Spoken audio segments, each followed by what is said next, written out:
अतिथिगण, प्राचार्य महोदय, शिक्षकगण एवं मेरे सहपाठी मित्रों, मैं सोनिया सिंह कक्षा 11वीं से आज आपके समक्ष हिंदी दिवस के उपलक्ष्य पर एक देश एक भाषा के ऊपर अपने विचार प्रकट करने जा रही हूँ।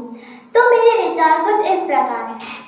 वाणी ऐसी बोलिए मन का पाकोए, और उनको शीतल करे आप शीतल होए, रहीमा आप शीतल होए।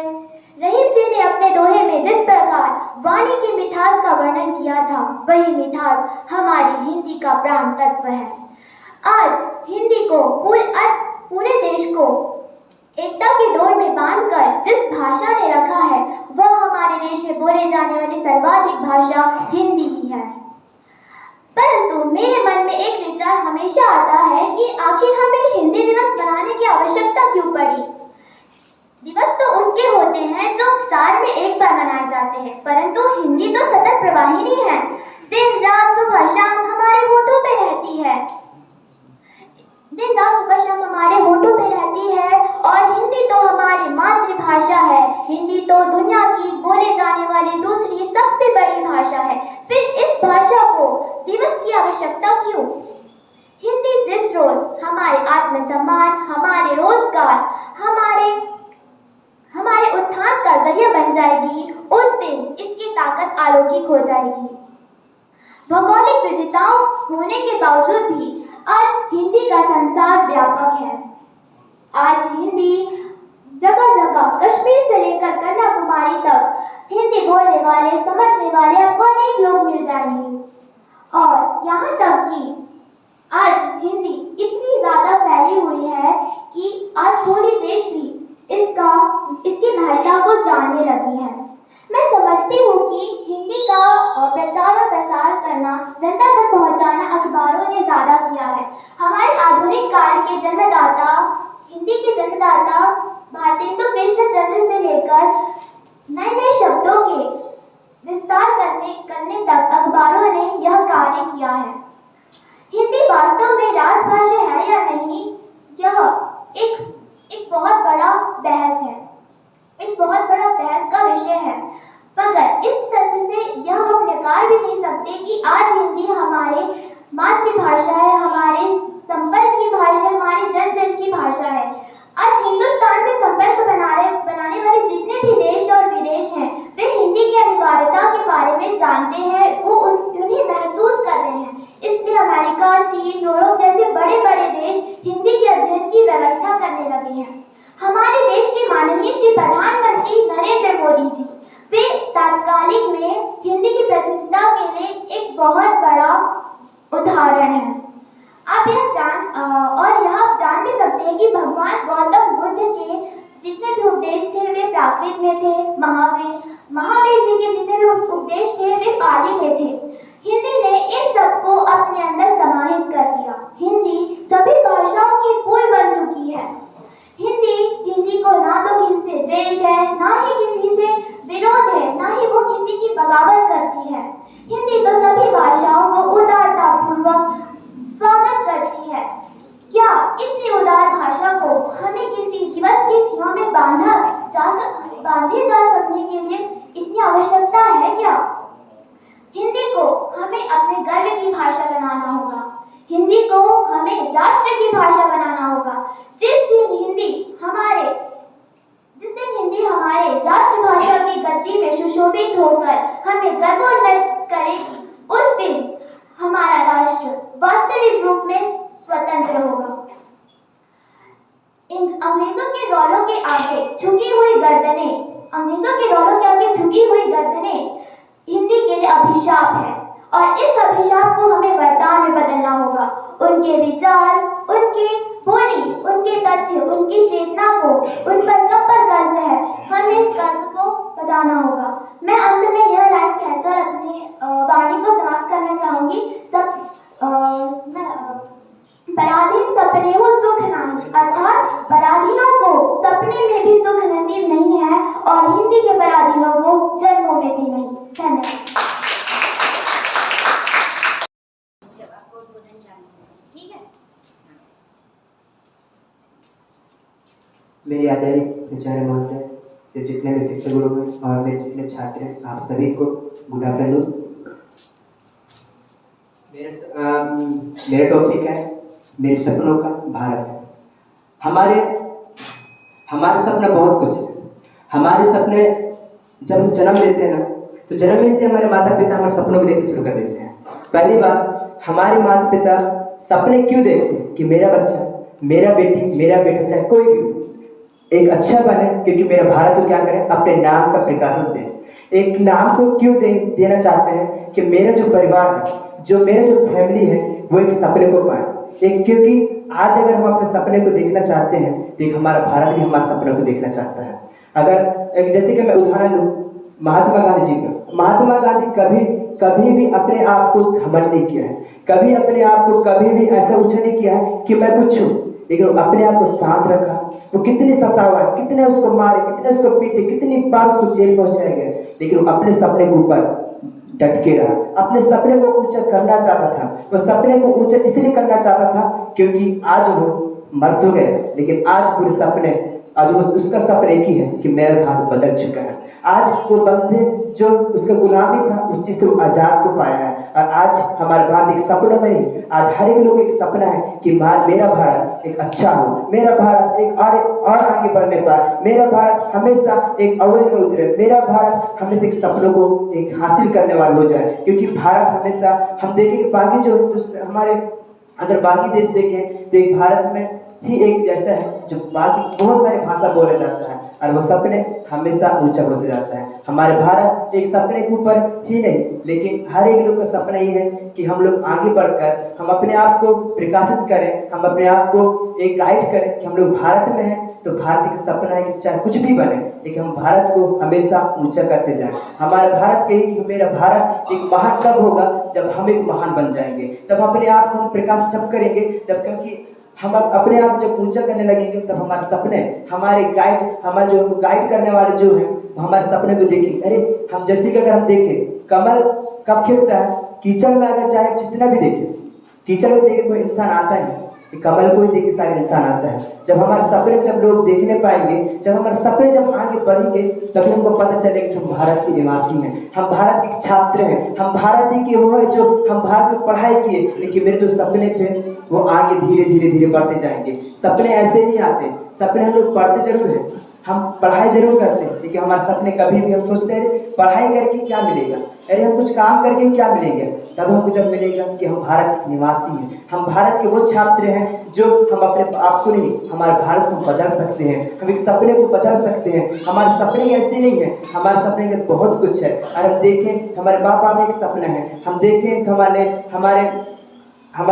हमारे टीचर के एक सपने हैं कि हमारे छात्र, हमारे स्कूल के छात्र, हमारे समाज के छात्र एक अच्छे सपने को देखने के लिए। और आज हमारे भारत क्यों हमारा भारत कब बदलेगा, जब हम बदलेंगे, हमारे सपने बदलेंगे, हमारे एक अच्छी चीज, एक अच्छे चरित्र को हम लेके जाएंगे। जैसे कि महात्मा गांधी अपने आप को नम्र में उतारा, अपने आप को दीनता में लेके गया, आज वो नहीं है, लेकिन आज पूरे भारत जानता है कि महात्मा गांधी कौन था। आज उसके सपने पूरे हुए, क्योंकि वो आज़ादी की नहीं, आज़ादी की जरूर लड़ाई किया, लेकिन आज वो लड़ाई शांत हुआ। और आज पूरा भारत जानता है कि भारत हमारा बहुत कुछ हो चुका है। आगे क्या 2-3 टॉपिक है, उसमें बदला हुआ है कि हमारा भारत एक आगे कदम में भी जा रहा है। लेकिन मेरे यही सपना है कि हमारा भारत कब अच्छा होगा, जब हम अपने आप को बदलेंगे, तभी होगा।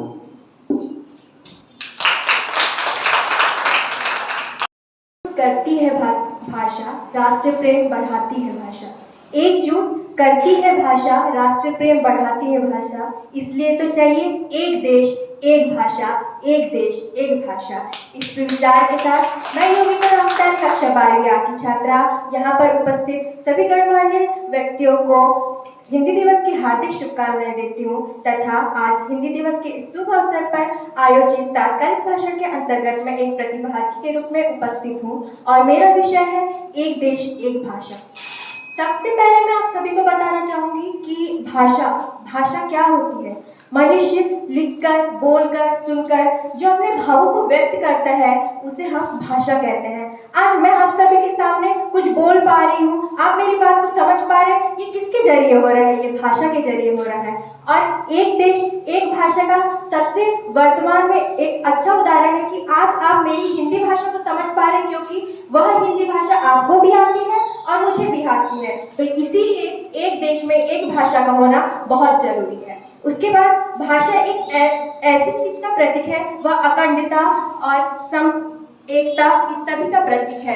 साथ ही साथ अगर हम कहें कि हमारे देश में है तो बहुत सारे विभिन्न राज्य हैं जहाँ पे अलग अलग बोली बोली जाती है। मैं ये नहीं कह रही कि हमें बोलियों को बंद करना चाहिए, उन्हें दबा देना चाहिए, सिर्फ एक ही भाषा को प्राथमिकता देनी चाहिए।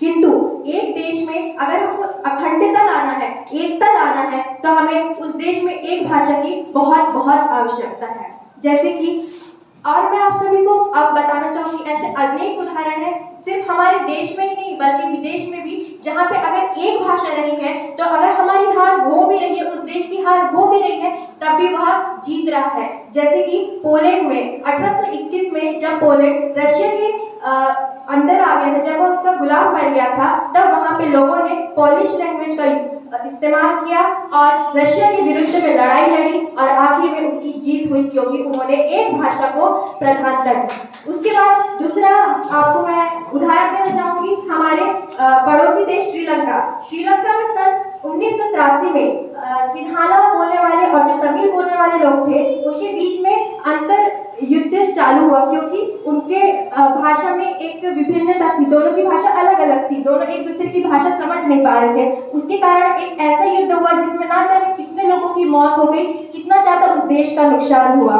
किंतु जब 2009 में जब लोगों ने मिलकर एक ही भाषा को उन्होंने प्राथमिकता दी, जब एक ही भाषा को उस देश में लागू किया, तब जाके वहाँ पे एकता और प्रेम भाईचारे का स्थापना हुई। उसके बाद आपको मैं बताना चाहूंगी, हमारे राष्ट्रपिता महात्मा गांधी, जो कि दूसरे देश से अंग्रेजी भाषा पढ़कर आए थे, किंतु कभी भी उन्होंने अपना भाषण हिंदी के अलावा दूसरी भाषा में नहीं दिया, क्योंकि हमारे देश के लोगों को ज्यादा से ज्यादा हिंदी भाषा के बारे में पता था और गांधी जी ने इस भाषा का महत्व समझा और हिंदी को ही प्राथमिकता दी। इसलिए मैं चाहूंगी कि हमारे देश में भी एक भाषा होनी चाहिए, ताकि हमारा देश अखंडता का जो प्रतीक है और भी प्रतीक बने रहे। धन्यवाद। आपका दिन शुभ एवं मंगलमय।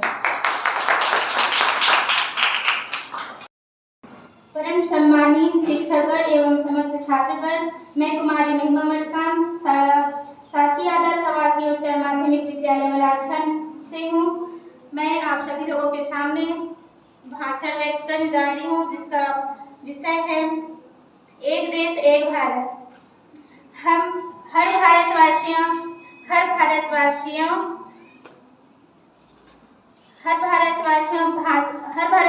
का जो भाषा है वह है हिंदी। संपूर्ण विश्व में हिंदी को ही सबसे ज़्यादा महत्वपूर्ण माना जाता है। मैं आज जो भाषण बोलने जा रही हूँ उसे भारतेंदु हरिश्चंद्र द्वारा दी गई उन पंक्तियों से करना चाहूँगी। निज भाषा उन्नति है सबे उन्नति को मूल, बिन निज भाषा ज्ञान के मिटे न कोई सूल।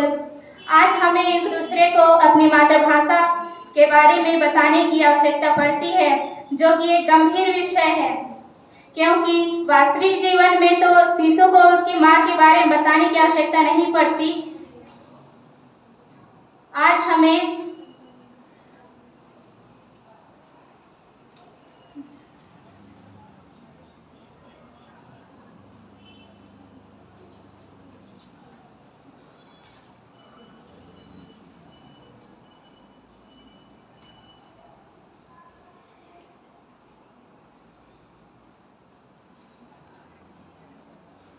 बोलिए, आराम से बोलिए। आपको समझ में आ रहा है आप बोलिए, है ना। जो भी मन में आगे विचार आ रहे हैं उनको आप आगे कोई दिक्कत नहीं। सभी बच्चे पूरा समय लेंगे, आपको जितना समय दिया पूरा आप दीजिए, कुछ सोच करके बोलिए। अंग्रेजी से मेरा कोई व्यक्तिगत शत्रुता नहीं है, किंतु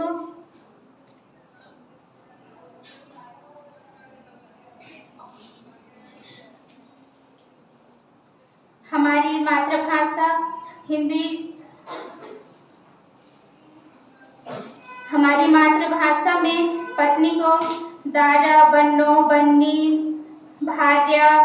घरवाली, सहचरी और जीवन संगिनी, धर्म पत्नी जैसे अन्य कई शब्द हैं, परंतु अंग्रेजी में सिर्फ एक ही शब्द है, वह आप सभी लोग जानते हैं, वह है वाइफ। अंग्रेजी में असंख्य संख्या गूंगे होते हैं। हमारी हिंदी में एक छोटी सी बिंदी का भी अपनी एक आवाज होती है, इसलिए हमें हिंदी का सम्मान करना चाहिए।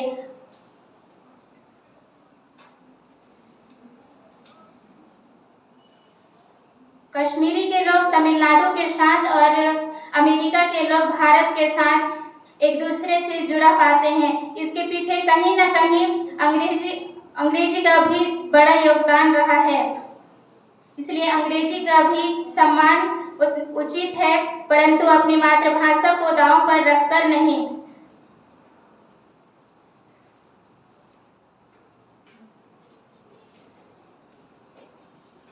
धन्यवाद।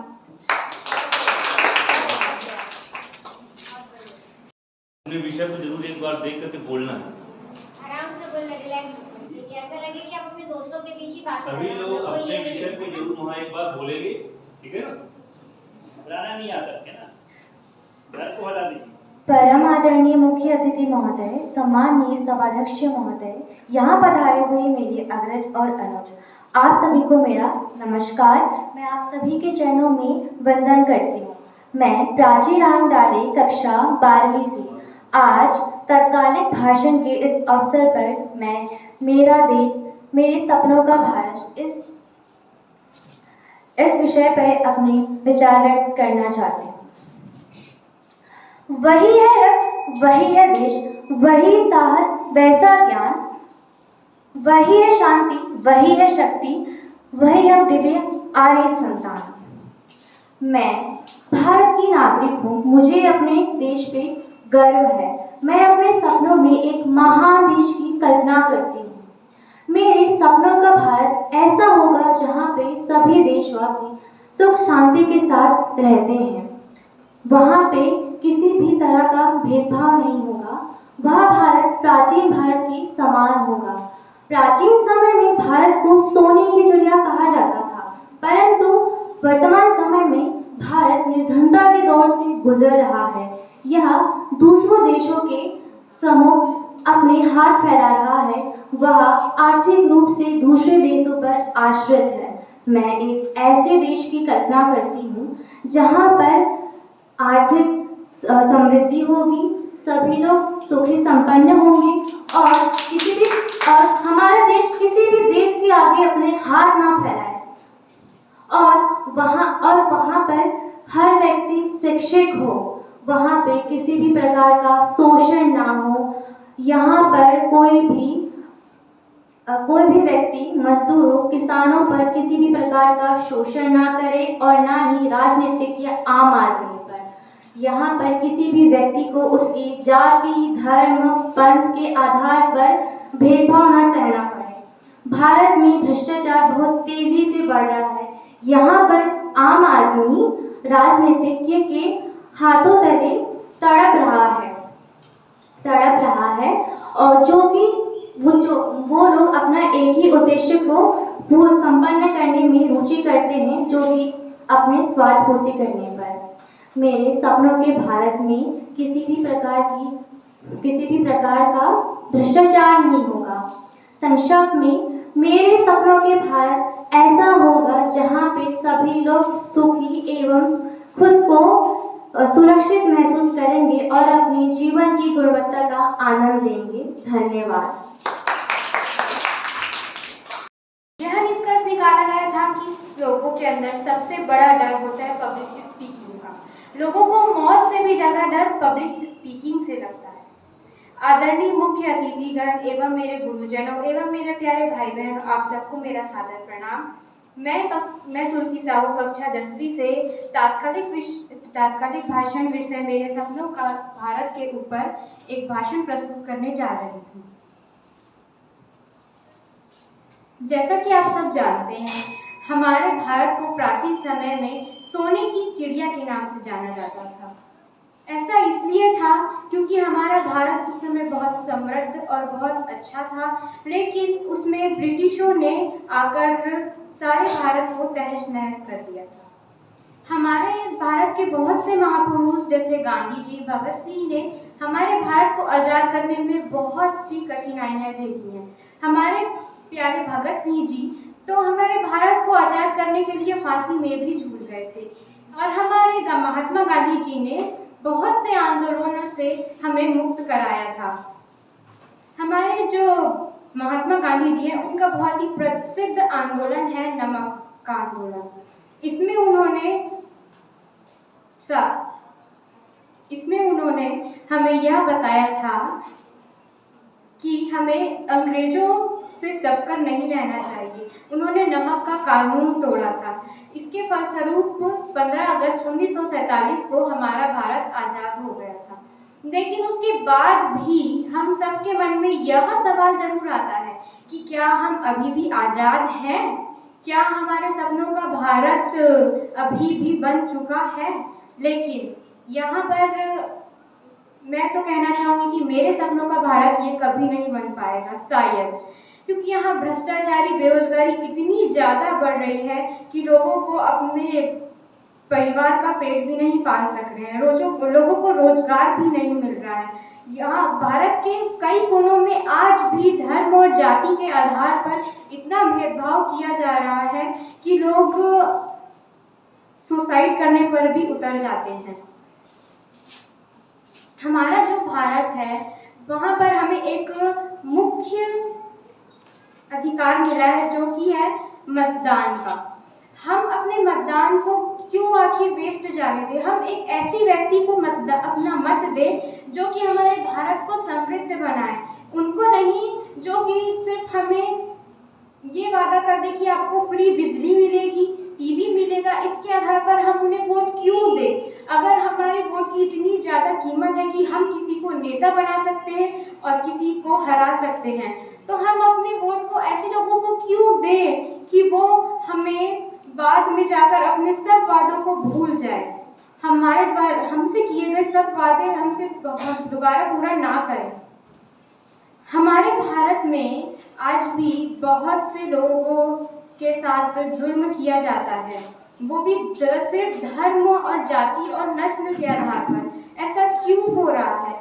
जब हमारा देश आज़ाद हुआ था तब तो हमें ये नहीं कहा गया था कि आप बहुत उच्च जाति के हैं, आप बहुत निम्न जाति के हैं, आप ये कर सकते हैं, आप वो कर सकते हैं। तो हमने ये रूल्स क्यों बनाए हैं कि हमें धर्म, जाति, नस्ल के आधार पर भेदभाव करना है?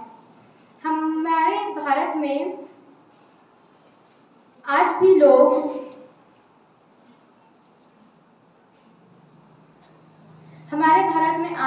बहुत से लोग असुरक्षित महसूस करते हैं, और हमारे भारत में इतनी ज़्यादा बढ़ती महंगाई है कि उससे हमारे भारत के बहुत से लोग भूखे और कुपोषण का शिकार हो रहे हैं। हमारे भारत में बहुत से लोग ये भी मानते हैं कि हमारे जो माननीय नरेंद्र मोदी जी हैं वो बहुत सी जो योजनाएं निकाल रहे हैं वो उनको समृद्ध नहीं बना रही है, लेकिन ये बहुत गलत है। जो मोदी जी ने बहुत सी योजनाएं निकाली उससे बहुत से लोगों को लाभ भी हो रहा है, लेकिन बहुत से लोगों को हानि भी हो रही है।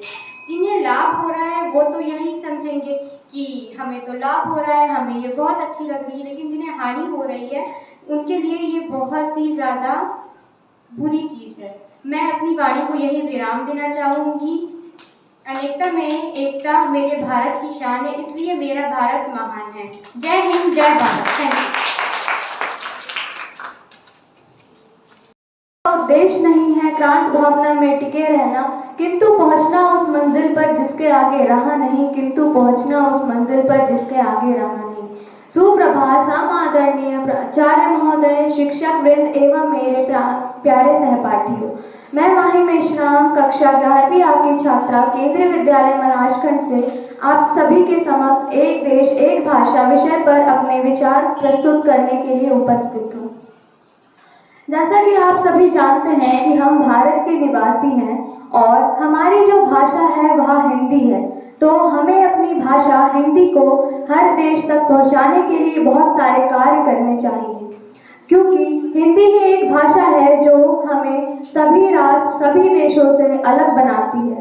हम जैसे कहीं भी जाते हैं तो हम अपनी भाषा हिंदी से अपना परिचय देते हैं, तो सामने वाले को भी पता चल जाता है कि हम भारत के वासी हैं। वैसे ही हमने हिंदी भाषा को आगे बढ़ाने के लिए बहुत सारे कार्य किए।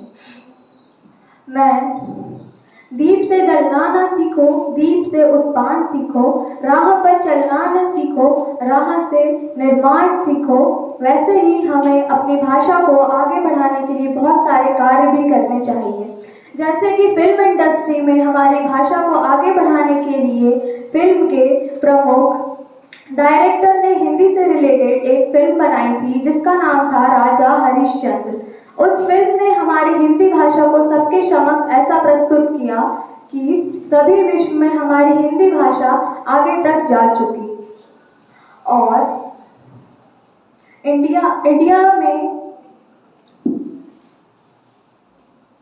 इंडिया में बहुत सी भाषाएं हैं, बहुत सारी लिपियां हैं, किंतु हिंदी हमारी राजभाषा है। और बाकी देशों में भी कुल 90 देश हैं जिसमें हिंदी भाषा के विश्वविद्यालय, कुछ 171 विश्वविद्यालय हैं जिसमें हिंदी की भाषा बोली जाती है और सिखाई जाती है। जैसे कि हमारे प्रमुख राइटर रॉबर्ट फ्रॉस्ट, वो भी बाहर के थे किंतु उन्होंने भी हिंदी भाषा में अपने विचार प्रस्तुत किए हैं। जो भरा नहीं है भावों से, बहती जिसमें रसधार नहीं, वह हृदय नहीं है, पत्थर है जिसमें स्वदेश का प्यार नहीं। एक देश है हमारा, एक हमारी भाषा है। वैसे ही हमारी जो भाषा है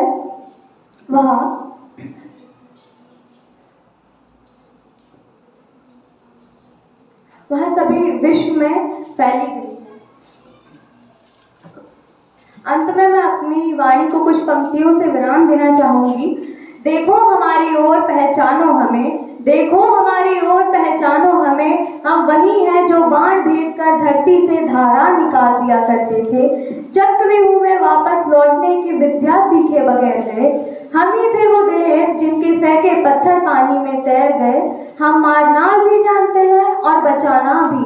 हमने दुश्मन के लिए फाइटर जेट्स भी बनाए, संगीन बनाई, और जब जिंदगी की सांसें टूटने लगी तो हमने ही वैक्सीन बनाई और लिख दिया उस पर सर्वे संतु निरामया, यानी ईश्वर सिर्फ हम पर ही नहीं सब पर करे दया। हम जाबाज हैं, जियाले हैं, आंधियों से खेले हैं, बिजलियों के सिपाले हैं। हम शांति का सवेरा है, इंसानियत के उजाले हैं। पहचानो हमें, हम इंडिया वाले हैं, पहचानो हमें, हम इंडिया वाले हैं। जय हिंद। आपका दिन शुभ एवं मंगलमय। सम्मानीय शिक्षकगण एवं मेरे सहपाठी भाई बहन, मैं कृष्ण कुमार ध्रुवे शासकीय आदर्श आवासीय उच्चतर माध्यमिक विद्यालय मलाजखंड कक्षा 12वीं का छात्र हूँ। मेरा विषय भारत के बढ़ते कदम में डिजिटल तकनीकों का योगदान।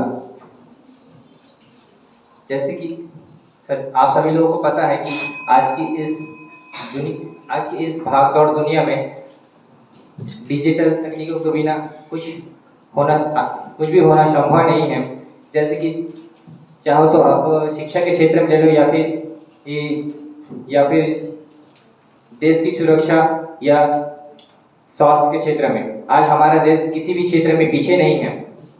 हमारे देश आज से हजारों वर्ष पहले हमने कल्पना भी नहीं की थी कि हमें गाड़ियों में घूमने को मिलेगा, कि हमें हवाई जहाज़ों में उड़ने को मिलेगा। हमने आज से हजारों वर्ष पहले कोई इंसान जो कल्पना भी नहीं किए होंगे, पर आज मनुष्य की इस कठोर मेहनत और अपनी सोच का तकनीकी के कारण हम आज इतने आगे बढ़ चुके हैं। जैसे कि आप सभी लोगों को पता है कि कोरोना काल में वैक्सीन मिलना तो संभव हमें बोला जाए तो वैक्सीन इतनी आसानी से बड़ी जल्दी बहुत कम समय में हमारे देश के महान साइंटिस्ट जो हैं वो उन्होंने बहुत ही कम समय में हमें हमें दिए। आज हमारे देश चाहे हमारे देश जो है आज की इस भागदौड़ दुनिया में, चाहे वो सुरक्षा के क्षेत्र हो या फिर शिक्षा के क्षेत्र में हमने यह कल्पना भी नहीं की थी कि हम कभी ऑनलाइन स्टडी कर पाएंगे, कि आज हम शिक्षा के क्षेत्र में इतने विकास हो चुके हैं कि हम आज घर बैठे यहाँ से कई मील दूर ऑनलाइन टीचर से हम शिक्षा प्राप्त कर सकते हैं।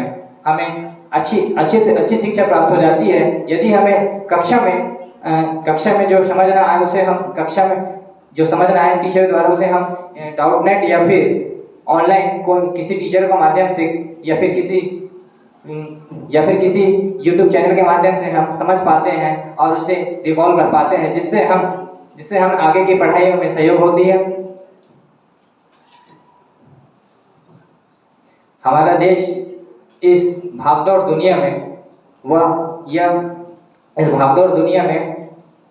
सुरक्षा के क्षेत्र में भी इतनी आगे बढ़ चुकी है जिसकी हम कल्पना न कर सकते हैं। सुरक्षा के क्षेत्र में आज राइफल से लेके बड़े बड़े जेट विमान हमारे सामने आज प्रस्तुत हैं, जिसके कारण मिनटों में दुनिया तबाह हो जाती है।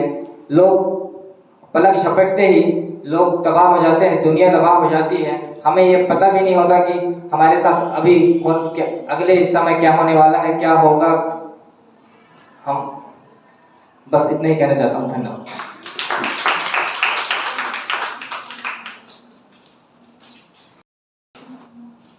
शुभ अपराह्न प्राचार्य महोदय, उपस्थित शिक्षकगण, मेरे प्रिय भाइयों एवं बहनों, मैं तनुश्री गौतम कक्षा 12वीं से आज इस तात्कालिक भाषण में अपना विषय भारत के बढ़ते कदम में डिजिटल तकनीकी का योग, इस पर अपने विचार प्रस्तुत करना चाहूंगी। तकनीकी के कारण चांद पर सैर संभव हो पाया है। तकनीकी के कारण चांद पर सैर संभव हो पाया है। कोई ग्रह ना रहा अछूता, कोई ग्रह ना रहा अछूता। विश्व का कोना कोना जगमगाया है, विश्व का कोना कोना जगमगाया है। आज हमारा भारत देश हर क्षेत्र में आगे बढ़ रहा है, चाहे वह शिक्षा का क्षेत्र हो, स्वास्थ्य का क्षेत्र हो या तकनीकी क्षेत्र हो।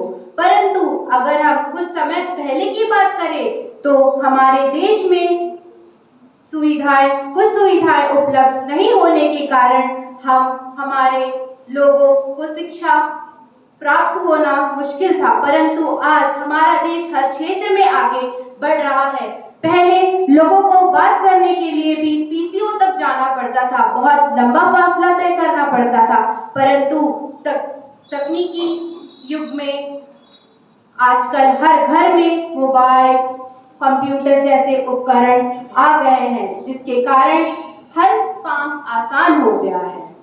इस तकनीकी युग में हर लोग अपना काम घर बैठे कर पा रहे हैं। इसी बीच वैश्विक महामारी कोरोना ने जहां पूरे विश्व को हिलाकर रख दिया, वहीं इन उपकरणों के द्वारा लोग शिक्षा ग्रहण कर पाए। लोगों के काम जहां लोग एक दूसरे से नहीं मिल पा रहे थे, वहां मोबाइल उपकरणों ने उन्हें एक साथ मिलाया। इन तकनीकी उपकरणों का हमारे जीवन में बहुत बड़ा योगदान रहा है। 1 जुलाई 2015 को डिजिटल सप्ताह की शुरुआत की गई थी और हमारे माननीय प्रधानमंत्री मोदी जी ने कई योजनाओं की ऑनलाइन शुरुआत करके इस डिजिटल तकनीकी युग को ऊंचाइयों तक पहुंचाने का प्रारंभ किया। और मैं यह आशा करती हूँ कि हमारा देश इसी प्रकार प्रगति करते रहे और ऊंचाइयों को छूता रहे। तकनीकी के कारण हर दिल मिल पाए हैं। तकनीकी के कारण हर दिल मिल पाए हैं। विज्ञान से ही हमने भारत देश को महान बनाया है। विज्ञान से ही भारत देश को हमने महान बनाया है। धन्यवाद। आदरणीय मुख्य अतिथि और मेरे आदरणीय मुख्य अतिथि और महोदया जी, मैं और मेरे शिक्षकगण और मेरे प्यारे भाई बहनों, मैं आपके समक्ष एक भाषण प्रस्तुत करने जा रही हूँ जिसका विषय है एक देश एक भाषा।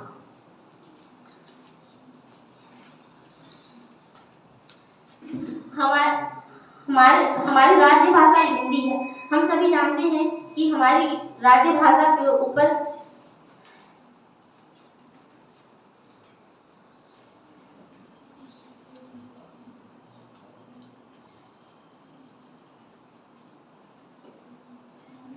जैसे बोलो जो मन में आ रहा है बोलो, जितना मन में है। जो मन आराम से बोली, करना नहीं है। अपने हिसाब से भी बोल सकते हैं।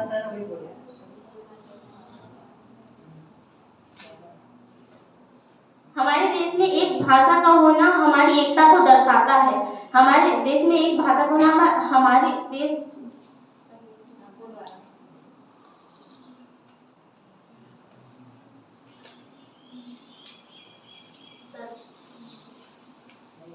अपने हिसाब से बोल सकते हो आप।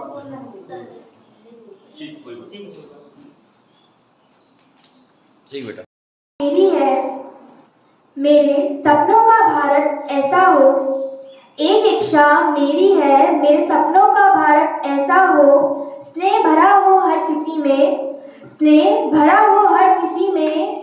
हर मनुष्य भाई जैसा हो, हर घर में सीता मिले, हर पुरुष राम जैसा हो। एक इच्छा मेरी है, मेरे सपनों का भारत ऐसा हो। सुप्रभात समादरणीय प्राचार्य महोदय, सभी शिक्षकगण एवं मेरे प्रिय साथियों। मैं लतिका भगत कक्षा 11वीं की छात्रा आप सबके समक्ष मेरे सपनों का भारत विषय पर अपने विचार प्रस्तुत करने जा रही हूँ। भारत एक बहुसांस्कृतिक, बहुभाषीय एवं बहुधार्मिक देश है, जिसने पिछले शताब्दी में स्थिर गति से प्रगति की है। लेकिन मेरे सपनों का भारत ऐसा हो जो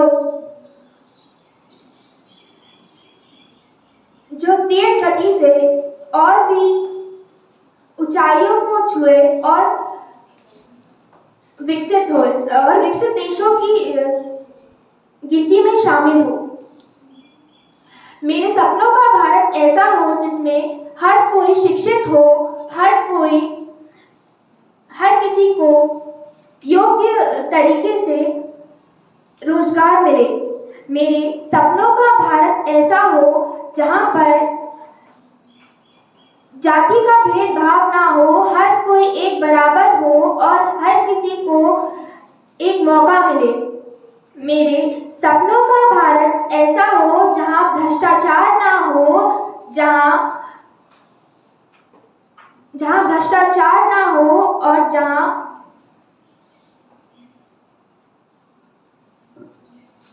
सब कोई एक हो। मेरे सपनों का भारत ऐसा हो जहां किसी भी लिंग को अपने आप को साबित करने की जरूरत ना हो, हर कोई एक बराबर हो और हर कोई एक समान हो। मेरे सपनों का भारत ना सिर्फ सामाजिक क्षेत्र पर केवल ना सिर्फ सामाजिक क्षेत्र एवं तकनीकी क्षेत्रों में भी आगे हो। मेरे सपनों का भारत इतना आगे हो और अपनी ऊंचाइयों को छुए ताकि उसे विश्व में विश्व गुरु की पदवी मिल सके। मेरे सपनों का भारत ऐसा हो। धन्यवाद।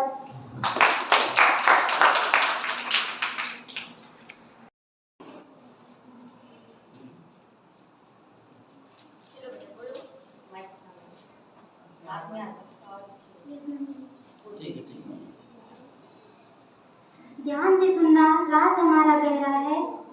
ध्यान से सुनना, राज यह गहरा है। धीरे से मैं कह रही हूँ, यह हमारा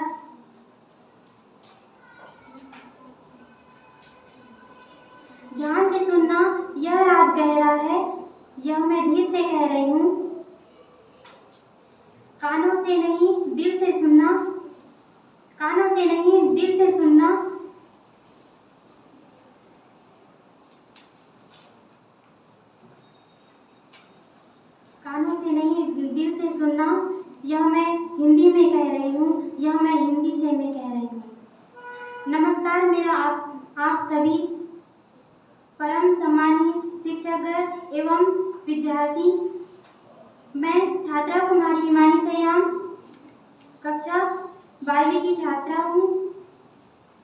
मेरा इस हिंदी दिवस के अवसर पर मेरा टॉपिक है एक देश एक भाषा। आप सभी को पता है हमारी एक मातृभाषा हिंदी जो हम सभी को एक दूसरे के हृदय से जोड़कर रखती है।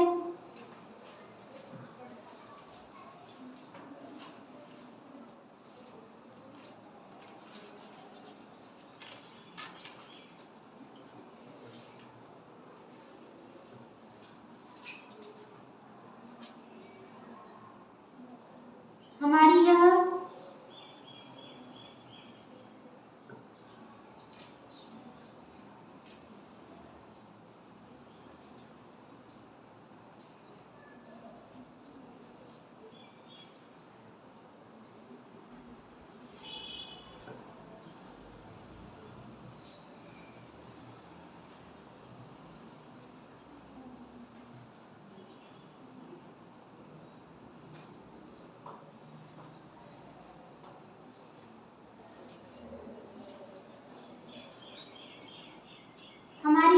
मातृभाषा हिंदी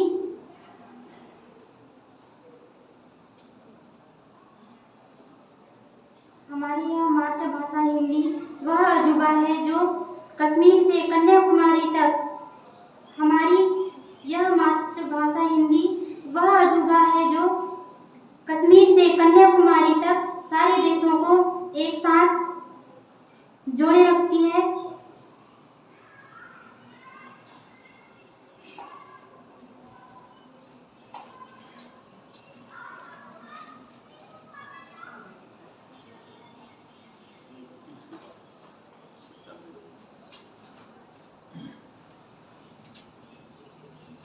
हमारी यह मातृभाषा हिंदी वह अजूबा है जो कश्मीर से कन्याकुमारी तक सारे देशों को एक साथ जोड़े रखती है। यह एक ही धागों पर पिरोती है।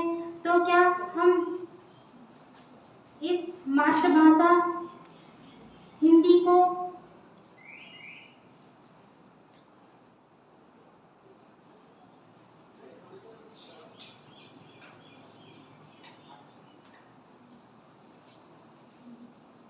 एक दिन में और एक दिवस पर समेटा नहीं जा सकता, क्योंकि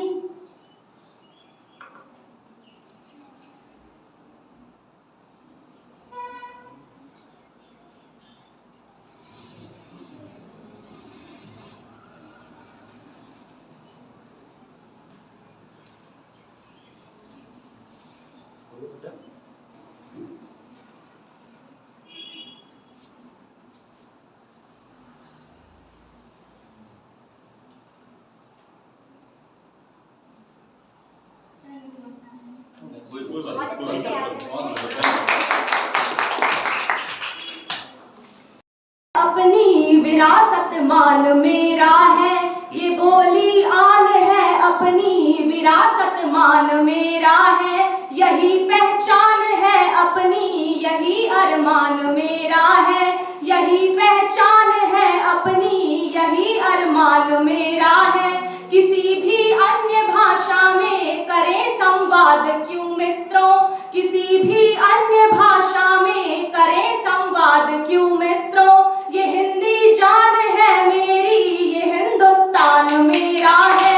ये हिंदी जान है मेरी, ये हिंदुस्तान मेरा है। सुप्रभात सम्माननीय अतिथिगण, प्राचार्य महोदय, शिक्षकगण एवं मेरे प्रिय भाइयों एवं बहनों, आप सभी को हिंदी दिवस की अनंत शुभकामनाएं। मैं इशिका नागेश्वर कक्षा 10वीं की छात्रा आप सभी के समक्ष हिंदी दिवस के इस पावन अवसर पर एक देश एक भाषा के विषय में अपने विचार प्रस्तुत करना चाहती हूँ। साथियों, प्रत्येक वर्ष 14 सितंबर को हिंदी दिवस मनाया जाता है। सन 1947 में आजादी के बाद जब संविधान सभा के सामने राजभाषा को लेकर प्रश्न उठा, तब हिंदी सबसे बेहतर विकल्प के रूप में सामने आई। 14 सितंबर 1949 को हमारी मातृभाषा को राष्ट्रभाषा का ओहदा मिला। साथ ही 14 सितंबर 1953 को सर्वप्रथम हिंदी दिवस मनाया गया। साथियों, हिंदी दिवस के इस पावन अवसर पर मैं एक कविता के माध्यम से अपने विचार प्रस्तुत करना चाहती हूँ। क्षितिज तक शौर्य गूंजेगा, स्वयं तिनमान बदलेगा। क्षितिज तक शौर्य गूंजेगा, स्वयं तिनमान बदलेगा। उतारो भारती की आरती, सम्मान बदलेगा। उतारो भारती की आरती, सम्मान बदलेगा। विवादों में उलझ कर कीर्ति मां की मत करो धूमिल। विवादों में उलझ कर कीर्ति मां की मत करो धूमिल। शहीदों की करो पूजा तो हिंदुस्तान बदलेगा। शहीदों की करो पूजा तो हिंदुस्तान बदलेगा। गठानंद व्याकरण समझे तो शुरभित छंद हो जाए। गठानंद व्याकरण समझे तो शुरभित छंद हो जाए। हमारे देश में फिर से सुखद मकरंद हो जाए। हमारे देश में फिर से सुखद मकरंद हो जाए। मेरे ईश्वर मेरे दाता ये इश्का मांगती तुझसे। मेरे ईश्वर मेरे दाता ये इश्का मांगती तुझसे। युवा पीढ़ी संभल करके विवेकानंद हो जाए। युवा पीढ़ी संभल करके विवेकानंद हो जाए। साथियों, किसी भी राष्ट्र का भविष्य उन पर निर्भर होता है, किन पर निर्भर होता है? युवा पीढ़ी पर।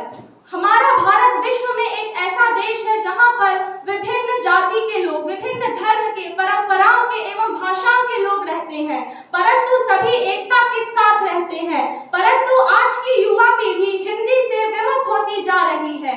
मैं किसी भी भाषा की निंदा नहीं करना चाहती, परंतु हमारी हिंदी का सम्मान करना चाहती हूँ। आज की युवा पीढ़ी में पता नहीं यह कैसा फैशन आ गया है कि उन्हें माँ बोलने में भी शर्म आती है। वे अपनी माँ को मॉम कह के संबोधित करते हैं, परंतु साथियों, क्या ये सही है? नहीं।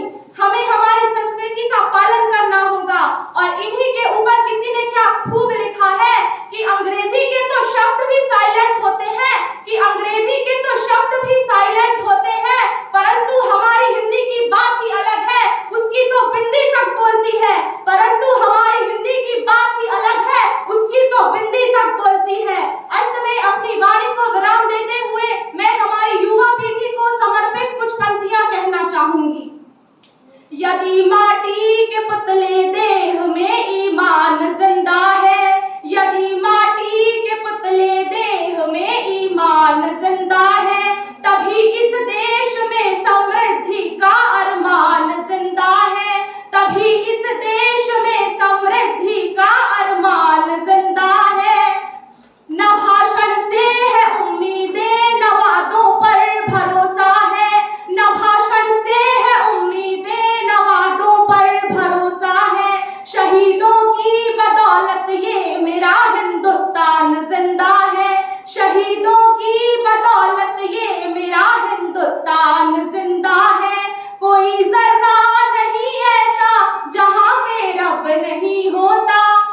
आदरणीय अतिथिगण, प्राचार्य महोदय, शिक्षकगण एवं मेरे प्यारे भाई बहनों, आज आप सभी को शुभ प्रभात। इस तात्कालिक भाषण के उपलक्ष्य में मैं आपके सामने एक देश और एक भाषा प्रस्तुत करने जा रही हूँ।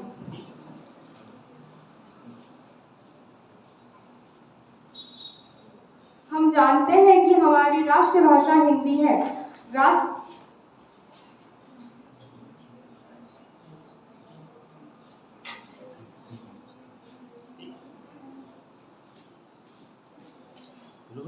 सोच कर बोलना, बहुत समय है।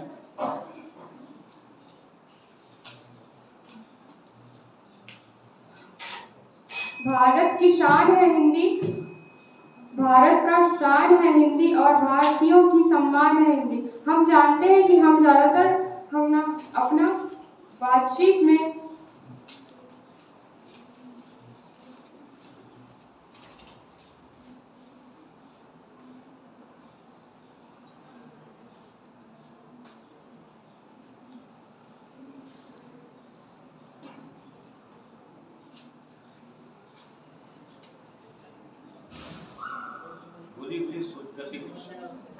समय है, बोलते।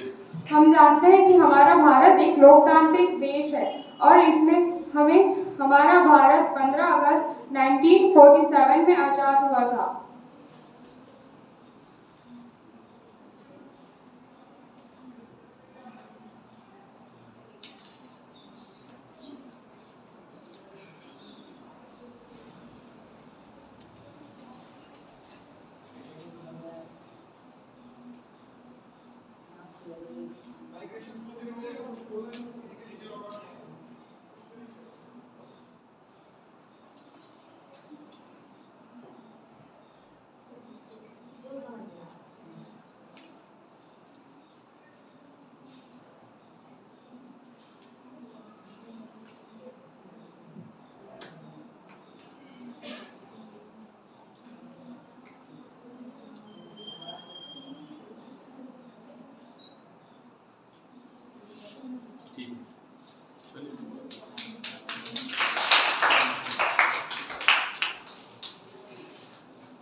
धन्यवाद बेटा।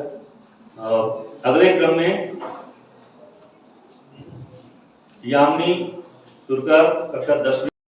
संघर्ष की जो चलता है वही संसार को बदलता है और जिसने रातों से जंग जीती है, सूर्य बनकर वही निकलता है, सूर्य बनकर वही निकलता है। सुमध्याह्न, मेरा नाम यामिनी सुरकर है। मैं केंद्रीय विद्यालय महाराजखंड की कक्षा 10वीं की छात्रा हूँ और आज मैं तात्कालिक भाषण प्रतियोगिता के अंतर्गत मेरे विषय मेरे सपनों का भारत लेकर उपस्थित हुई हूँ। सबसे पहले मैं आप सभी का धन्यवाद करना चाहती हूँ कि आप सभी ने मुझे इस योग्य समझा। जैसा कि आप सभी जानते हैं कि भारत विभिन्न भाषाओं का संग्रह है। भारत एक ऐसा देश है जहाँ पे विभिन्न भाषाएं बोली जाती है और भारत में कुल 22 मुख्य भाषाएं हैं, जिसमें से हिंदी राज्य भाषा है।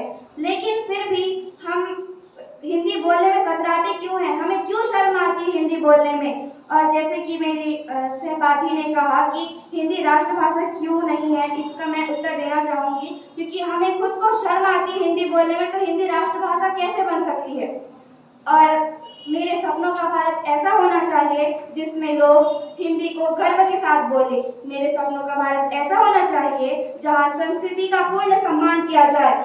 जैसा कि आप सभी जानते हैं कि आजकल की नई पीढ़ियों के बच्चे कपड़े को सिर्फ तन ढकने के लिए नहीं पहनते बल्कि फैशन के लिए पहनते हैं। और जैसा कि आप सभी जानते हैं कि शायद आप सभी के घर में भगवत गीता या फिर रामायण होगी जिसे हम ढक कर रखते हैं क्योंकि वो पूज्य योग है। वैसे ही हमारे भारत की लड़कियां देवी के समान है, इसीलिए उन्हें यह सलाह दी जाती है कि वे कपड़े पूरे पहने। मेरे सपनों का भारत ऐसा हो जहाँ पे धर्म जाति का भेदभाव ना हो, जहाँ पे धर्म को लेकर लड़ाइयाँ ना हो, जहाँ पे सारे धर्म एक समान माने जाए। मेरे सपनों का भारत ऐसा हो जहाँ पे भ्रष्टाचार ना हो, जहाँ पे एक अमीर एक गरीब का हक ना छीने, उसकी हक की रोटी ना खाए। मेरे सपनों का भारत ऐसा हो जहाँ पे लिंग भेदभाव ना हो, जहाँ पे पुरुष और महिलाओं के साथ साथ तीसरा जो लिंग है उसे भी सामान्य पद दिया जाए, उन्हें भी अपना अस्तित्व मिले, जैसे कि और मेरे सपनों का भारत ऐसा हो जहाँ पे अंत में मैं सिर्फ इतना कहना चाहूँगी एवं ये पंक्ति मैंने स्वयं ने रची है कि मेरे सपनों का भारत ऐसा हो जहाँ पे बड़ों को आदर मिले और छोटों को सम्मान मिले। मेरे सपनों का भारत ऐसा हो जहाँ बड़ों को आदर मिले और छोटों को सम्मान मिले। मेरे सपनों का भारत ऐसा हो जहाँ औरतों को मान मिले और बराबरी का सम्मान मिले। मेरे सपनों का भारत ऐसा हो जहाँ पे APJ अब्दुल कलाम के जैसे और कल्पना चावला के जैसे संतान मिले, कल्पना चावला के जैसे संतान मिले। धन्यवाद।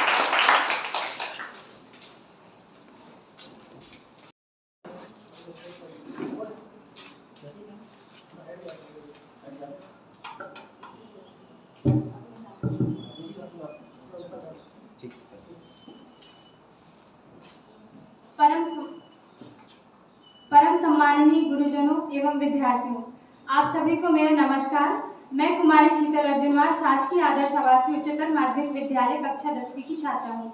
मेरा विषय है एक देश एक भाषा। मैं आप सभी के सामने इस टॉपिक पे अपने विचार प्रकट करना चाहूँगी। जिस भाषा में प्रेम पिता का मातृ हृदय की ममता है, जिस भाषा में सभी भाव भरने की अद्भुत क्षमता है और जो भाषा विश्व में बोली समझी जाती है, वही भारत में जन्मी हुई भाषा हिंदी कहलाती है। भाषा हिंदी कहलाती है। हमारा देश भारत, जिसकी राष्ट्रभाषा हिंदी है, जिसका सम्मान करते हुए 14 सितंबर को हिंदी दिवस के रूप में हम मनाते हैं। पहली बार हिंदी दिवस 14 सितंबर 1953 में मनाया गया था। हमारे देश में अनेक भाषाएं हैं, 1000 बोलियां हैं। काफ़ी विचार विमर्श करने के बाद हिंदी को राष्ट्रभाषा घोषित किया गया था। सोचने वाली बात यह है कि हिंदी भाषा हमारे देश की भाषा है और अपने ही अस्तित्व के लिए आज लड़ रही है। हमारे देश में आज के समय में कई लोग अपने माता पिता को मॉम डैड कहकर बुलाते हैं। ऐसा क्यों? क्या वो हिंदी बोलने से शर्माते हैं? इस कथन पर 2 पंक्तियां सुनाना चाहूंगी कि अपना राष्ट्रभाषा अपना स्वाभिमान हो, हृदय से हिंदी का सम्मान हो। राष्ट्रभाषा अपना स्वाभिमान हो, हृदय से हिंदी का सम्मान हो। हिंदी ही राष्ट्र की पहचान हो, हिंदी ही राष्ट्र की पहचान हो।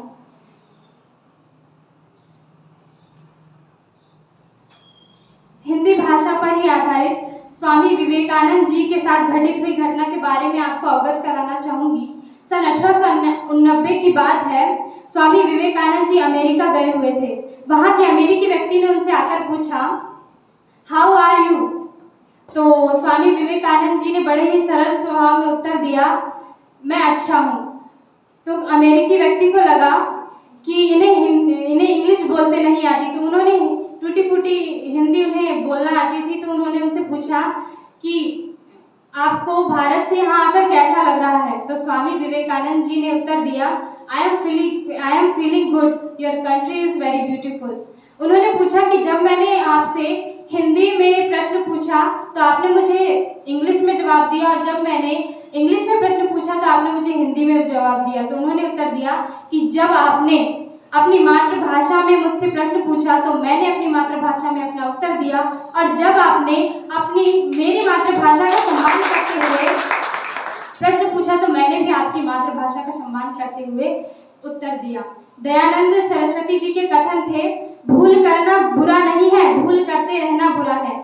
आज के समय में हम बंटने की भूल करते जा रहे हैं, लोगों को भाषा के आधार पर बांटा जा रहा है, जो कि बिल्कुल गलत है। तुम्हारी भाषा छोटी है, मेरी भाषा बड़ी है, ये कथन बिल्कुल गलत है। क्योंकि अगर हम किसी भाषा को छोटा कहते हैं तो उसके पीछे की संस्कृति, उसके पीछे का इतिहास और उसके पीछे के महापुरुष का अपमान कर रहे हैं।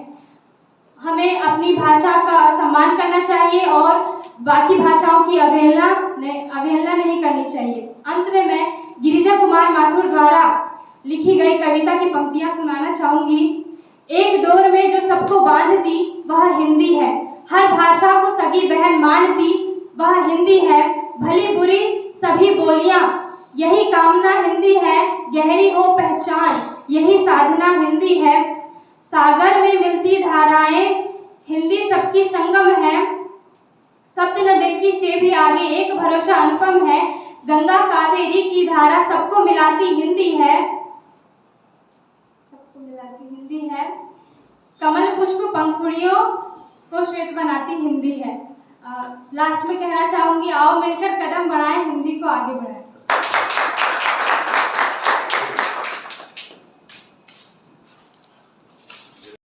परम आदरणीय प्राचार्य महोदय और विद्वान साथियों, विदुषी बहनों और प्यारे बच्चों, सभी को नमस्कार। और जो हम आज हिंदी दिवस, हिंदी माह या हिंदी पखवाड़ा मनाते हैं, तो यह हम लोगों के लिए बहुत दुर्भाग्य की बात है। और जो हमारे ताम्र परियोजना यह कार्यक्रम बच्चों के लिए मतलब आयोजित किया, तो ताम्र परियोजना के राजभाषा विभाग इसके लिए बहुत बधाई का पात्र है। और इन्हीं प्रतियोगिताओं के माध्यम से हमें आज यहाँ मिलने का अवसर मिला, तो ताम्र परियोजना को हम बहुत बहुत धन्यवाद देते हैं। परमाचार्य प्राचार्य महोदय जिन्होंने मुझे मोबाइल के माध्यम से सूचित किया, और पहले बच्चों को लेकर के मैडम आने वाली विद्यालय, क्योंकि हमारी बालिका थी, और मैं विचार किया कि सर का आमंत्रण है तो आमंत्रण स्वीकार करना जरूरी है, और सर के आमंत्रण पे मैं बच्चों को लेकर के आया। तो सर का बहुत बहुत धन्यवाद। बच्चों, बात करते हैं हम हिंदी भाषा और हिंदी दिवस की। तो हम आजादी का 75वां अमृत उत्सव हमारे देश में मना रहे हैं, और भाषा जो है हमारे विचारों का आदान प्रदान करने का माध्यम है। हम अपने विचारों को एक दूसरे के पास भाषा के माध्यम से पहुंचाते हैं। पशु पक्षियों में भी भाषाएं होती है, उनकी भाषा वो खुद समझ जाते हैं। मनुष्य के पास भाषा है, पर पशु पक्षियों से जो मनुष्य को एक अलग करता है वह गुण है हंसने का। पशु पक्षी प्रफुल्लित हो सकते हैं, हंस नहीं सकते। जो हमें हंसने का एक अलग गुण ईश्वर ने प्रदत्त किया है। और वाणी का माध्यम, जो वाणी है, बोल सकते हैं, अपनी तकलीफ को बता सकते हैं। पशु पक्षी को यह गुण नहीं। हमको कोई तकलीफ है, कोई खुशी है, तो हम अपने व्यक्तित्व के माध्यम से, अपने वाणी के माध्यम से प्रस्तुत कर सकते हैं। परंतु हम किसी जो गाय या पशु जो हमारी माताएं हैं, गाय को हम माता मानते हैं, तो वह कोई तकलीफ में है तो वो अपने मालिक को एहसास तो करा देगी तकलीफ में, परंतु वो अपनी तकलीफ को बोल नहीं पाएगी। तो यह मनुष्य का एक अद्भुत वाणी रूपी जो हमको आभूषण मिला है, वह ईश्वर द्वारा प्रदत्त है, और हम ईश्वर को धन्यवाद करते हैं। तो रही बात और वाणी और भाषा, तो जब हमारे देश को चलाना था, 75 वर्ष हमारे आजादी को हो गए, तो 14 सितंबर 1949 को हमारे देश में, पूरे देश को चलाने के लिए भाषा की आवश्यकता है। बड़ी विडंबना का विषय है कि हमारे संविधान की धारा 343 के 51वें अनुच्छेद में हिंदी को केवल राजभाषा का दर्जा मिला। राष्ट्रभाषा हमारी हिंदी नहीं है, वो तो हम बोलचाल में बोल देते हैं। कहीं हमारे संविधान में इसका उल्लेख नहीं कि हमारी राष्ट्रभाषा हिंदी है, केवल राजभाषा है। राजभाषा का मतलब ऑफिस में काम करने की भाषा, जो हमारे कार्यालय है। और 75 वर्ष के बाद में हम यदि जमीनी स्तर पे देखें तो हमारी राजभाषा 50-50% है, कहीं कहीं तो 75-25% ये बोल सकते हैं, है ना। यानी हमारे देश में हमारी हिंदी का अपमान है। बहुत से आंदोलन हुए उस समय हिंदी को राजभाषा बनाने के लिए, इसका विरोध हुआ। हमारे देशवासियों ने इसका विरोध कि हिंदी राजभाषा नहीं बनना चाहिए। और प्रांतों के आधार पर, भाषाओं के आधार पर प्रांत का निर्माण हुआ। तो पहला राज्य था आंध्र प्रदेश, जिसका भाषा के आधार पर निर्माण हुआ। हम जो है आज हमारे देश का कोई आदमी विदेश जाता है, उसमें पासपोर्ट जो बनता है उसका, इसको परिचय पत्र बोलते हैं, जिसके आधार पर हम विदेश जा सकते हैं। तो उसमें हमारी मातृभाषा लिखी होती है हिंदी, किसी की बंगाली, किसी की मराठी। तो हिंदी वाले को समझते हैं कि ये, विदेश वाले समझते हैं कि हिंदुस्तान के आदमी है। और हमारे इंडिया जैसे जो यातायात चेकिंग है वो एक दूसरे की बहुत तगड़ी रहती है। उन्हें हमारा पासपोर्ट देखा, बोले हिंदी लिखा है, हिंदी, हमको हिंदी के नाम से जानते हैं विदेश में, हमारी भाषा के नाम से हमारी पहचान है विदेश में। तो हिंदी है तो बोले चले जाओ, ज़्यादा चेकिंग नहीं होना। यानी हिंदी वाले आदमी का हमारे विदेश में हिंदी भाषा की इतनी है कि बोले हिंदी बोलने वाले, हिंदी जो भाषी लोग हैं बहुत सीधे होते हैं, संस्कारवान होते हैं। तो हमारी भाषा हिंदी है, हमको संस्कार से जोड़ती है और हमें सादा जीवन, उच्च विचार की भावना से अग्रसित करती है। यह हमारी छाप हिंदी भाषा की विदेशों तक फैली हुई है। जैसे हमारे देश का यदि कोई बंगाली है, पश्चिम बंगाल का रहने वाला, उसकी मातृभाषा बंगाली लिखी है, हिंदी नहीं है, तो वहां पे जो विदेशों में उनकी चेकिंग बहुत तगड़ी होती है, वो भी हमारे हिंदुस्तान का ही पार्ट है। परंतु बंगाली भाषा लिखने से उससे वहां के विदेश के लोग समझते कि बांग्लादेशी है, हिंदुस्तान का नहीं है ना। तो वहां के जो लोगों की स्थिति और परिस्थिति को देख के उनकी जांच जो होती है बहुत तगड़ी होती है। तो हमारे हिंदी भाषा की जो पहचान है वह हमारे देश में नहीं, विदेशों तक फैली है। और आज विश्व में बहुत से देश है जो हिंदी के पठन पाठन के लिए प्रयासरत है। और बात रही तकनीकी के क्षेत्र में, तो हिंदी भाषा आज तकनीकी के क्षेत्र में, हर क्षेत्र में तकनीकी के शब्द आपको मिल जाएंगे हिंदी में। और हमारी जो नई शिक्षा पद्धति आई है, इसमें त्रिस्तरीय जो भाषा का सूत्र है कि पहली भाषा उस बच्चे की मातृभाषा हो और दूसरी भाषा हिंदी भाषा हो, और उसके बाद में वह कोई भी फॉरेन लैंग्वेज भाषाएं आप सीख सकते हैं। भाषा एक सीखने का माध्यम है। आप अंग्रेजी सीखिए, जर्मन सीखिए, फ्रेंच सीखिए, जो भाषा सीखना है सीखिए, कोई आपको पाबंदी नहीं। आप अंग्रेजी में बातें कीजिए, कोई पाबंदी नहीं। सब भाषा का हमें सम्मान होना चाहिए, परंतु किसी भाषा का अपमान करके हमें आगे नहीं बढ़ना चाहिए। जबकि हमारे संविधान में लिखा है राजकीय भाषा का हिंदी को दर्जा प्राप्त है, उस पर हमारे ऑफिस में 75 साल बाद भी अंग्रेजी में एप्लीकेशन लिखी जाती है। यह दुर्भाग्य का विषय। तो हम तो संविधान का पालन नहीं कर रहे हैं। संविधान की जो धारा अनुच्छेद लिखी है, तो यह विडंबना है। और हमारे देश में ही यह काम चल रहा है। जमीनी स्तर पे हम हिंदी पखवाड़ा मनाएं, हिंदी दिवस मनाएं, हिंदी माह मनाएं, तो इसको जब हम लोग अपनी आत्मा से, अंतरात्मा से नहीं सोचेंगे तो ये बदलाव असंभव है।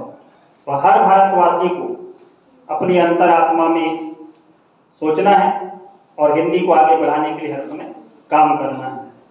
ऐसा नहीं कि हम बोलते हिंदी पखवाड़ा आ गया, हिंदी दिवस आ गया, हिंदी माह आ गया, उस समय हिंदी की प्रशंसा के, बाकी कल जाके हमारा पेपर जो टाइप हो तो अंग्रेजी भाषा में, क्योंकि हमारे कार्यालयों को इस प्रकार नहीं होना चाहिए।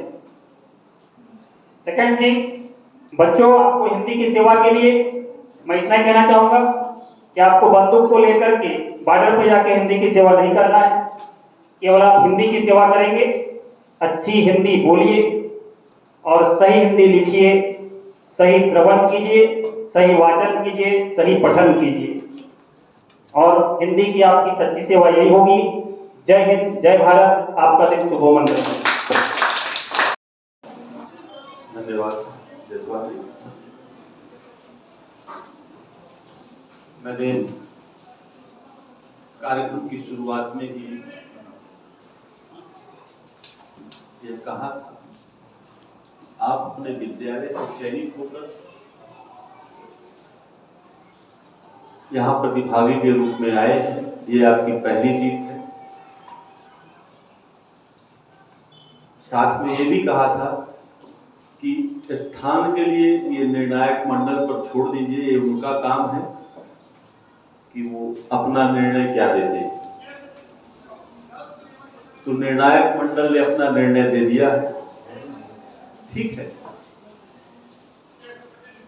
लेकिन सबसे मुख्य बात यह है कि हमें एक अवसर मिला अपने विचारों को व्यक्त करने का, अपने विचारों को दिए गए विषय पर व्यक्त करने का। बच्चों ने, मुझे ऐसा लगता है कि जो 5-10 मिनट का समय दिया गया होगा, उस 5-10 मिनट का सदुपयोग किया, अपने हिसाब से अपने अपने विचार व्यक्त किए। किसी ने थोड़ा अच्छा बोल लिया, किसी ने थोड़ा कम बोला। वजह यही है, जिसने अच्छा बोला उसको पता है कि मुझे भाषा का ज्ञान है, मुझे ये शब्द यहाँ पे प्रयोग करना है, और उसने बोल लिया। जिसने नहीं, या जो नहीं बोल पाए, ऐसा नहीं है कि वो नहीं जानते कि मुझे क्या बोलना है, उनको पता है, पर उन शब्दों का चयन नहीं कर पाने की वजह से वो नहीं बोल पाए। ऐसा नहीं कि वो नहीं जानते, जानते हैं, सिर्फ शब्दों का चयन नहीं हो पाया। और यही है भाषा की खूबसूरती, चाहे वो कोई भी भाषा हो। हिंदी बहुत मधुर, प्रिय, जैसा बोली जाती है वैसा पढ़ी जाती है और वैसे ही लिखी जाने वाली भाषा है। हिंदी सबसे सरल भाषा है और इसमें एक आत्मीयता है। हम इंग्लिश मीडियम के लोग, जो बच्चे हैं या टीचर हैं, ठीक है इंग्लिश मीडियम स्कूल है, बोलते हैं, लेकिन मुझे व्यक्तिगत तौर पे अपनी बात कहने में जो हिंदी में मजा आता है वो इंग्लिश में नहीं। ऐसा नहीं कि हम अपनी बात इंग्लिश में नहीं रख सकते, रख सकता हूं और रखता ही हूं। तो भाषा उत्तम नहीं सर्वोत्तम है। सिर्फ आवश्यकता है हमें और आपको मिलकर प्रयास करने की, आत्मसात करने की। जरूरी नहीं कि इन कार्यक्रम के माध्यम से ही हम आत्मसात करें। हम अपने नियमित जो हमारी रूपरेखा है, कार्यक्रम है, दिनचर्या है, दिनचर्या में भी आत्मसात करें। आप लोग यहाँ अपना समय दिया, मैं स्कूल विद्यालय की ओर से आप सबका ये रिजल्ट शो करने के पहले आभार व्यक्त करता हूँ। जी बिसेन साहब ने ठीक कहा, मुझे ऐसा लगा कि एक टेलीफोनिक कॉल कर लेना चाहिए और आपने मेरे टेलीफोनिक कॉल को स्वीकार किया, इसके लिए बहुत बहुत धन्यवाद। साथ में आपकी प्राचार्य महोदय से मेरी बात हुई तो उन्होंने कहा कि हम भेज रहे हैं। मैंने सभी प्राचार्य को भी रिक्वेस्ट किया था कि आप भी समय है तो पधारें, लेकिन सबकी अपनी अपनी व्यस्तता है, जैसे मैं ही बीच में चला गया। फिर भी कुल मिलाकर के उद्देश्य हमारा जो था वो पूर्ण हुआ, सफल हुए। हम सब लोग मिलकर के अपने अपने विचारों का आदान प्रदान किया, इसके लिए आप सबको धन्यवाद, बच्चों को धन्यवाद। मैं अपने स्कूल की ऑर्गेनाइजिंग जो टीम काम कर रही है, इनको भी डायरेक्ट या इनडायरेक्ट सभी को विद्यालय परिवार की ओर से बहुत बहुत धन्यवाद देता हूँ, आभार व्यक्त करता हूँ। अब है नंबर रिजल्ट। 3 जजेस, तीनों स्कूल से एक एक निर्णायक। मैंने अपने स्कूल का कोई भी प्रतिनिधि जानबूझ करके नहीं रखा निर्णायक मंडल में, और निर्णायक मंडल का जो निर्णय है वो सर्वमान्य होता है और होना भी चाहिए, किंतु परंतु की कोई गुंजाइश नहीं होती, क्योंकि जब आप उस सीट पे बैठे होते हैं तो मुझे भी ऐसा लगता है कि मैं भी कई बार सीट पे बैठता हूँ तो अपना और पराये का भेद मिट जाता है। उसमें लगता है कि मुझे यहाँ पे निर्णय सही करना है, जो उचित है वो करना है, वो किसके पक्ष में जा रहा है नहीं, और निर्णायक मंडल का यही दायित्व भी होता है। निर्णायक मंडल ने इसको भी अब अपना पूरा किया है और उसके आधार पर आपको मार्क्स दिए गए और मार्क्स तीनों जजेस के मार्क्स को जोड़ करके हमने एक फाइनल लिस्ट बनाई है। जो ऐसा नहीं कि बहुत अंतर है आपकी पोजीशन पे, पर अंतर तो अंतर है, चाहे वो 1 नंबर का हो चाहे 8। मैं देख रहा हूं कि एक नंबर से आगे पीछे हैं लोग। थर्ड पोजीशन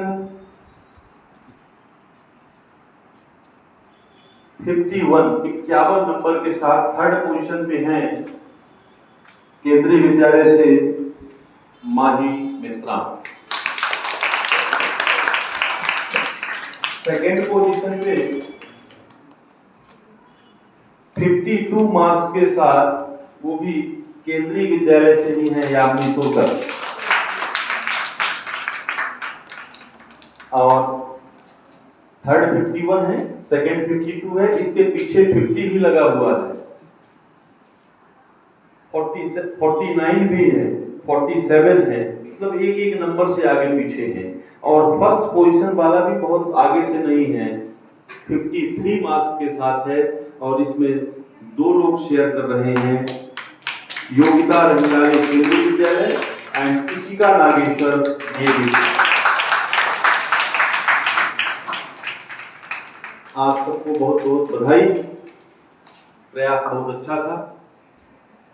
प्रयास आपका नहीं बाकी लोगों का भी अच्छा था, आपका थोड़ा सा अच्छा था, इसलिए आपने पोजीशन बना ली। इस प्रयास को निरंतर बनाए रखना, ठीक है। सक्सेस जो होती है वो एक स्थायी नहीं होती। एक चीज आप अगर सक्सेस हो गई, सफलता मिल गई, वो आपके लिए बेंचमार्क हो जाता है और आपको आगे कदम बढ़ाना होता है। तो ये छोटे छोटे जो स्टेप्स होते हैं, सफलताओं के जो पॉइंट्स होते हैं, यही आपको आगे बढ़ने की प्रेरणा देते हैं। इसको आप लोग आगे बढ़ाइए।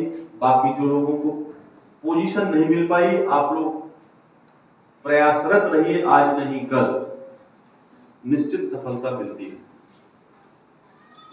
और ये रिजल्ट हिंदुस्तान कापर लिमिटेड के हिंदी विभाग, भाषा विभाग को भेज दिया जाएगा। अगर उनकी तरफ से आपके पास आपके लोगों के लिए कोई प्राइज मनी है, वो आपके प्रिंसिपल साहब को और डेट के साथ सूचित कर दिया जाए। एक बार पुनः आप सबका बहुत बहुत धन्यवाद।